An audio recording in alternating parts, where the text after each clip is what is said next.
A single sword can turn the tides of war. Forge of Empires is an empire building game that you play on your browser. There's a potential payout on Gamekit of about 10,050 points or about $6 depending on what you're looking to redeem. But before we get to the first quest, I'd like to point out a few things that are really important before we go on. The first tip is that it's crucial that you don't accidentally press on this button right here. All this action does is just simply collect all the resources for you instantly instead of you manually clicking on everything. However, it consumes 5 of the game's premium currency, being diamonds, which leads to the next tip. It's important that you don't spend any diamonds that you accrue over the course of your game. With that said, let's move on to the first quest. The first quest in Forge of Empires requires you to get 600 points. This is relatively simple and will net you 150 Gamekit points. The points they're referring to are your global ranking points, which you can check on the top right of your screen. You won't be able to view these points until you complete the tutorial. Getting these points are relatively simple. There are 3 primary ways to get some. The 3 ways you get points are from building points, fighting points, and points spent on general goods. All 3 of these point types will contribute to your total points you get, including the 600 point threshold we need for the first quest. The first type is building points. These points come from any building you make throughout the game. The amount of points you get from building points depends on what era the building comes from, the length, the width, and the building type. At this point in the game, most buildings don't give you very many points, so this will be the primary method of getting points. It should be noted, however, that great buildings do contribute a large amount of your global ranking points. Great buildings can be found on the Building tab all the way at the bottom. However, it's unlikely that we'll be able to finish any before our time runs out on Gamekit, so we'll be relying on other methods to get points. That doesn't mean you should be neglecting buildings. Just make sure you keep a balance of production, military units, and their happiness, as well as housing. The second method of getting points is fighting points. This is the primary way you'll be getting the 600 point threshold for this guide. This is the fastest way to get points in the game, and luckily for us, combat is relatively easy and simple this early on. Combat in Forge of Empires is turn-based and revolves around a hex-based map. As a rule of thumb, there are about 5 unit types in the game: light infantry, archers, artillery, horsemen, and heavy infantry. The first unit you get is spearmen. Spearmen can be produced really quickly, they're native to the Bronze Age, and they're relatively cheap. They're a light infantry type, which means they'll do well against horses, slingers, and artillery. However, be careful around warriors, which are the heavy type infantry. When dealing with warriors, make sure to focus on one at a time, and remember that they can only counterattack you once per turn, so use your strongest guy to tank the first hit, and then let everyone else pile on after. I recommend building 2 spear fighter barracks, so that you'll be able to amass them quickly. Very soon you'll be able to get 600 points and finish the quest. Click on your global ranking point, and make sure to take a screenshot. On PC, this is relatively simple. Press Windows and print screen at the same time. On Mac, all you need to do is press Command, Shift, and 3. In most cases, this will be sent to your screenshot folder under Pictures. Simply drag your picture to the Gamekit website and upload the image. The second quest requires you to gather 1200 points. Again, this is relatively simple. Simply progress through the game as you were before, upgrade buildings when necessary, and make sure to keep an eye on your production since it can run low. At the top of your screen is your forge point meter. You get these every few hours and use them to research new technologies. As our demand for points increases, let's move on to the third method of getting points, which is points for spent goods. The main currency in this game is gold and supplies. Goods are more specific currencies with niche roles. They're relatively difficult to get, but your primary method of getting them is by production, once you conquer an area that can produce them, and mostly by trading. You can look for offers for specific goods on the market. If you have a lot of lumber, you may need a lot of cloth for a certain technology. Unfortunately, by default, you can only trade with the AI for 10 of what you have an abundance of for 1 of what you really need. More likely, you'll be needing the generosity of other players so that they can trade 1 for 1, which will make your job a lot easier. The first good you have access to is lumber. So I recommend once you unlock lumber, you just make a ton of lumber yards so that you'll be able to trade it on the market later on. Even if no other players are available for trade, you could at least trade for 10 of lumber for 1 of what you need. This still won't fetch you very many points, but it is important for later technologies that will help you get more points through fighting, since certain military technologies require goods. No, more likely, you'll be still getting most of your points by fighting.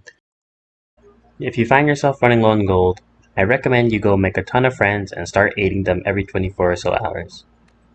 I only spent about a few minutes per day on this game throughout my entire tenure. Don't forget you can aid your neighbors as well, and your guild members if you do join a guild, but it's not necessary for the Gamekit. Aiding neighbors will grant you the same bonuses as aiding your friends. So, it's not bad to do once in a while. If you do this, you'll never run low on gold. Supply is much more difficult to get than gold. I often found myself with too much happiness. Since I had too many buildings that provide happiness, I decided to get rid of a few and add more production buildings to help me get more supply. After a few more conquests, you should easily get the 1200 points needed for the quest. If you go a little bit over 1200 points, it's okay. Just try to not go over too much as you may disrupt other quests. I was a few hundred points over, but it was fine. The next quest is when things get a bit messy, since it requires you to spend 140 diamonds for the aqueducts, but you need 4 of them. You may have received a few diamonds before, but I recommend you don't spend these. The first reason being that it won't be nearly enough to complete the quest, and second, you'll need these diamonds for another quest later on. However, I believe you can complete these without spending any money. You need to remember that you'll only get 3,000 points for this quest. That's about $1.50. However, you need to spend about $10 worth of diamonds to complete this quest.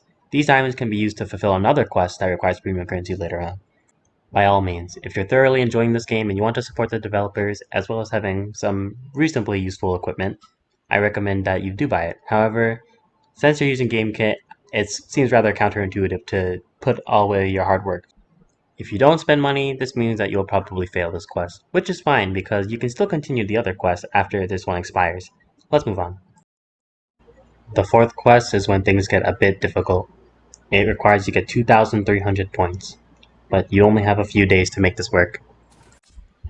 Soon, you'll be able to go on to the next age, the Iron Age, and you'll be facing much tougher opponents, and you won't be able to get by with your typical spearmen, slingers, and horsemen.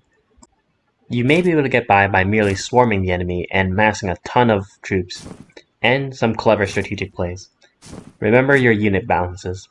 Heavy infantry are good against light infantry, slingers are good against everything, light infantry are good against horses, etc. This will only take you so far, however, as later on the enemy will begin massing troops of their own, and your low quality bronze units won't be able to handle against Iron Age units. So we'll need to advance our technology. I'll go over some final tips that will hopefully help you get over this hurdle. I recommend you join a guild. It's relatively easy and it'll let you go on guild expeditions. These will help you get some more points, and their battles are relatively easy compared to the campaign maps you'll be fighting soon. By no means is this mandatory. I completed all the quests without even realizing this was a feature. However, I wish I did, as it seems way easier than simply conquering all the super difficult maps later on. In this final stretch of the game, I recommend you build a massive military production city that will allow you to pump out units like no other. It's very important that you are able to create a military in a reasonable amount of time, since you can quickly run out of time. And since military conquest is the quickest way to get points, you'll want to definitely have a military whenever you need it. By now, the enemy is most certainly completely Iron Age units, while you'll most likely have Bronze Age units still since you got through the game so quick. However, you can easily overcome these challenges through some clever strategies.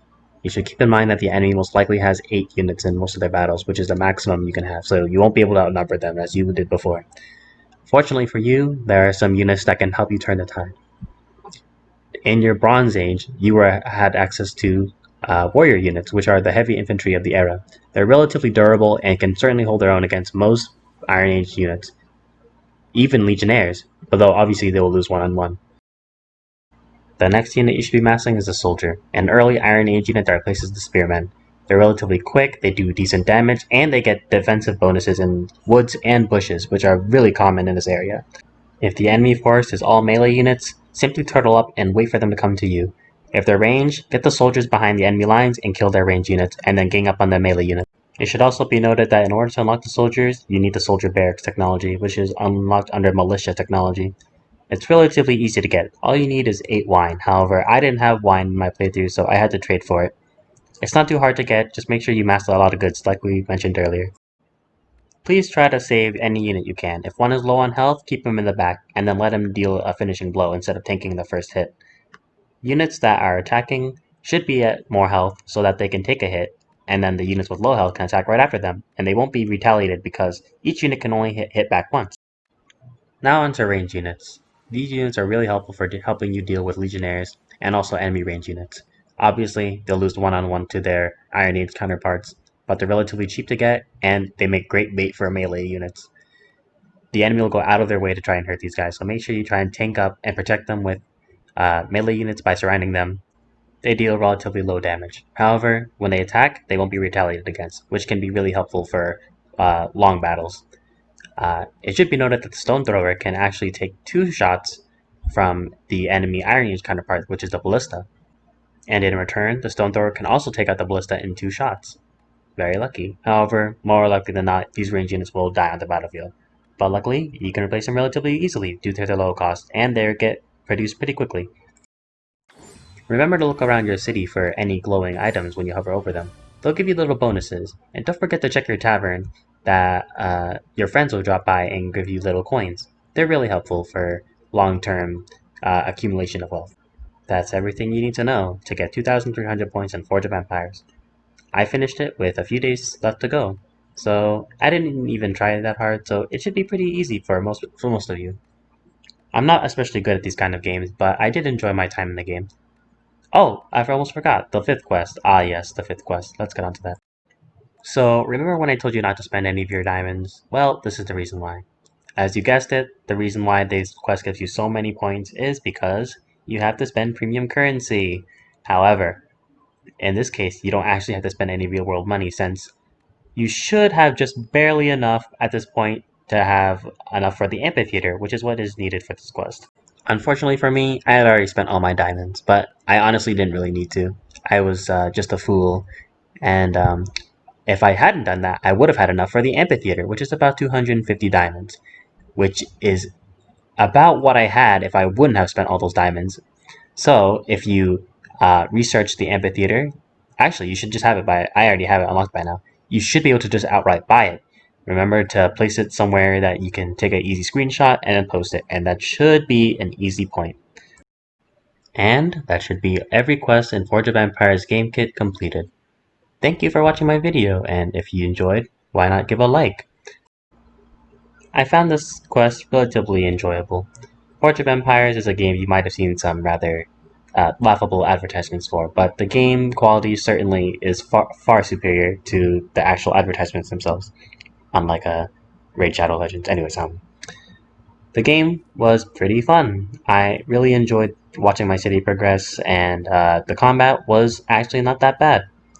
If this game was sort of rearranged in a different format, and was posted on Steam, I would buy it. The art style is quite nice. The graphics are quite decent, all considering it's a browser game. The combat is well designed. It's well balanced, and progress feels great. It also has a pretty decent guild system and nice social aspect to the game. It's pretty simple, but I'd probably give the game a 7 out of 10, considering that it's free and it's pretty fun. So anyways, thank you for watching the video. Have a nice day.